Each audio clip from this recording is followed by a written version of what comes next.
Hi guys, Sai here to give a mixed bag review of the Horus Heresy Legions by a new design studio, Everguild. Straight away, this is a free-to-play collectible card game in the same vein as Magic the Gathering or Hearthstone. So you need to understand, it's a business model to really decide if this game is worth investing time and money in the long haul. I have a history of playing Magic and I'll defend its business model, although I think it's very straightforward and nowadays the pay-to-play network is somewhat frowned upon, and understandably so.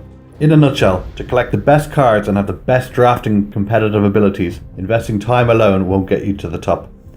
Legions quite cleverly disguises this aspect of the game until you are past the tutorial. Money and competitiveness aside, Legion has you pitting a 30 card deck led by a Force Commander against another similar foe. Once past the tutorial, it's most likely you'll be pitted against another person of a similar rank as possible to you. If it can't find an opponent in a short time, it'll assign a bot to you. The game works pretty competently and I admire how easy the system works. The objective is to defeat the enemy Primarch typically by getting their life down to 0. Like easy to manage games, you have a damage stat and a life stat. Damage is dealt attacking or defending and your life bar basically plays off the damage stat. The lightning symbol with a number represents the value of the unit. To assure that one side doesn't have a huge advantage, the points climb by 1 point each turn up to a maximum value of 10. The last little icon is who this card can side with. Honestly, it's all pretty straightforward and anyone that has any card experience of any similar quality will understand straight away how this game works. The complexity comes in with the text on each card and how it interacts with the battlefield. The card art is quite nice to generic, but what I really admired was how well this game worked on my phone. It's very intuitive and displays all the information I need quickly and confidently.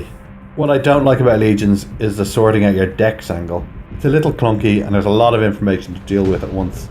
I guess this is a real UI challenge there, and they did their best, but it's all still pretty overwhelming. The first time you need to sort out your cards, it can all seem very baffling. Nothing is especially obvious.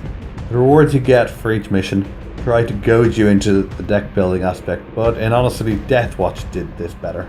There was talk of a single player campaign and aspects that alter the entire universe too, which I can't see defined. It's a shame because either one of those would make this game far more engaging.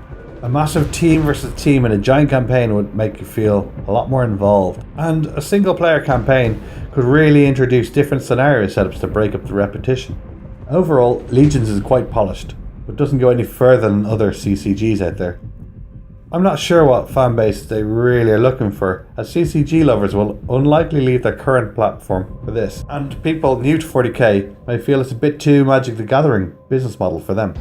There's a narrow line here, I'm sure. Whatever happens, I hope we get some really big updates, and it goes from being a good competent game into an unmissable one. For now, I'll mark it a favourable 7 out of 10. It doesn't do much wrong, but it also doesn't deliver on much we haven't seen before.